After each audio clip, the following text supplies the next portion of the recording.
Hey guys, welcome to the Liberal Hive Mind, a channel solely focused on exposing the abundant hypocrisy of the left. More and more evidence continues to drop, and the more evidence that piles up, the more the leftist narrative collapses. Frankly, I think at this point we are in full collapse mode, and really what's collapsing is the central claim. The harshest charge that we have seen so far is seditious conspiracy. A number of members of the Proud Boys organization have been charged with that exact crime. The narrative the Democrats have tried to push is that this whole thing was orchestrated by militia groups to overthrow the US government, but as we get access to more and more video evidence, an entirely different story is told. And that's really what I want to focus on for this video. Let's first start off with Jacob Chansley, otherwise known as MAGA Chewbacca QAnon Shaman Man, who has been sentenced to 4 years in federal prison. A new video emerges, which paints a very different story than the official narrative. And then I got some other things that we should get into, so let's roll the tape. Alright folks, here's the video that's currently going pretty viral on Twitter and other platforms. Breaking, censored video re-emerges of Jacob Chansley reading Trump's tweet and telling protesters to go home and remain peaceful. We're gonna pull up the tweet. Donald Trump has asked everybody to go home.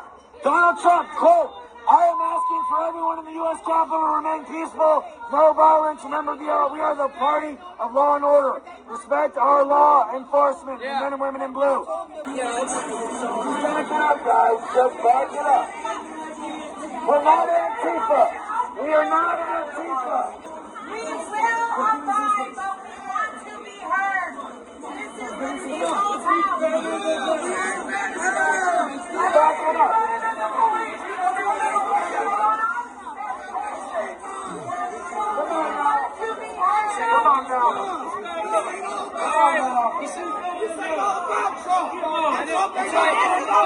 You know, the obvious question comes to mind, why is it that the media never showed us this? You know, the media made Jacob Chansley, the Q shaman, the face of Donald Trump's insurrection. He was supposedly leading the charge. Part of a seditious conspiracy, which was a plot organized by the Proud Boys and Donald Trump and Roger Stone to overthrow the US government. But what we actually see is the exact opposite. You know, I find it funny because the January 6th committee was trying to make the point that Donald Trump was inciting violence. Very conveniently, social media companies engaged in a collective effort to censor Donald Trump. They pretty much deplatformed him from all the major social media entities. And so his previous tweets and his previous statements disappeared from the internet, at least from his official accounts. Key information that the January 6th committee purposely left out of their report. But if the whole thing was an organized seditious conspiracy with Donald Trump and Roger Stone at the helm, then why is it that you have the Q shaman on the day of telling people, we are not Antifa, listen to what Donald Trump said, do not enter the Capitol, remain peaceful, doing the exact opposite of what he's charged for, doing the exact opposite of what the mainstream liberal narrative and January 6th Select Committee narrative has been suggesting. A seditious conspiracy. I want to stick on that concept right there. Because even the woman in the crowd who happens to be the individual advocating for people to continue moving forward and entering the Capitol, even that individual isn't telling the crowd to act violently and to overthrow the government. She merely said multiple times, this is the people's house and we want our voices heard. That sounds more like a peaceful protest than it does a violent insurrection or seditious conspiracy that's organized to overthrow the US government and end democracy as we know it. I actually want to reference a tweet from the infamous late Norm Macdonald, who tweeted this on January 6, 2021. I loved when the violent terrorists made sure to respect the velvet ropes in Statuary Hall. The left is outraged at Tucker Carlson's segment that depicted the overwhelming majority of individuals as not only peaceful, but as showing reverence and respect for the Capitol as they wandered around seemingly aimlessly. Again, let's go back to the core of the leftist narrative. An organized, seditious plot, a seditious conspiracy to overthrow the US government. Then the reality of the video footage, people walking around aimlessly, non-violently, even respecting the velvet ropes in Statuary Hall. People walking around aimlessly, organized, seditious conspiracy. Do those two concepts go together? They seem completely at odds. It seems quite paradoxical. Only one organized plot, and it certainly isn't from the protesters. I don't know about you guys, but more than 2 years later, I'm still sitting here asking the same damn question. Who is Ray Epps? You know, Kash Patel raised a good question on Timcast the other night.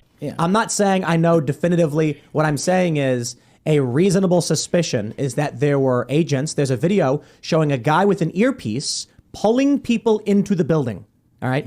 You combine that with the evidence of Ray Epps, and it looks like you have a preponderance of evidence suggesting there may have been federal law enforcement involved in making that thing happen. I'll get you beyond a reasonable doubt. Two right. pieces of information. Ray Epps was on FBI's most wanted list one day, and the next day he was off of the FBI's most wanted list. There are only two ways that happens. You die, or your informant. Put that aside. Under congressional testimony, Jill Sanborn, who I used to work with, the head of the FBI Counterintelligence Division, in charge of all these investigations, testified under oath when Senator Cruz asked her, flat out, were there federal agents involved with January 6th? And she said, quote, Senator, I can't answer that at this time. Not if the answer was definitively no, having been a DOJ FBI guy myself, she would have gone there and said, nope, absolutely not.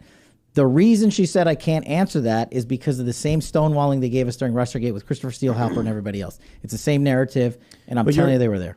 So you're saying that she said I can't answer that because the answer is yes, and that would compromise whatever their operation was. Exactly. Ray Epps was the one individual who was clearly there to incite a riot. There's a text message on his phone to his own son on the day of January 6th as he was there on the ground, which reads, quote, I orchestrated it. He's also been found to lie under oath in his testimony, giving a false accounting of his actions on the day. There's ample video evidence. I'm not going to play it because it flags the video, but there's ample video evidence of him clearly inciting a mob, and yet he just disappeared from the FBI's most wanted list. You know, considering the FBI involvement and clear entrapment in the Gretchen Whitmer kidnap plot case, the only thoughts that I have when I think about an organized plot or an organized conspiracy has nothing to do with Donald Trump, Roger Stone, Alex Jones, the Proud Boys, or any other supposed right-wing militia group. The only thing that comes to mind is, who is Ray Epps? How is the House Sergeant at Arms, Nancy Pelosi, and Chuck Schumer involved based on all the leaked messages between Nancy Pelosi's office and the House Sergeant at Arms and all the testimony that we've heard? How are they involved in an organized plot to create a massive political psyop? That to me seems to be the only legitimate question. That should be the real target of investigations moving forward. In my view, Jacob Chansley did nothing wrong, if anything, considering how hyped up the mob was and considering just how intense and adrenaline-filled that day was. It seems as though he was remarkably peaceful and had one intention the entire time: to protest, not to insurrect. He tried to calm the crowd down. He was escorted by police peacefully, and the idea that he was sentenced to 4 years in federal prison for that seems honestly unimaginable. There was no organized seditious conspiracy plot. Democrats made it up and they propped up that narrative with lies. And the craziest part is that they're putting people in solitary confinement and sending people to prison for years away from their families based on what seems to be a false political premise. Let that sink in. That's what I got for you guys. Hopefully you enjoyed it. If you did, make sure to leave a like and possibly subscribe to the channel. Of course, you know, we would love to have you here at the Liberal Hive Mind. Thanks for watching, and I'll see you on the next one.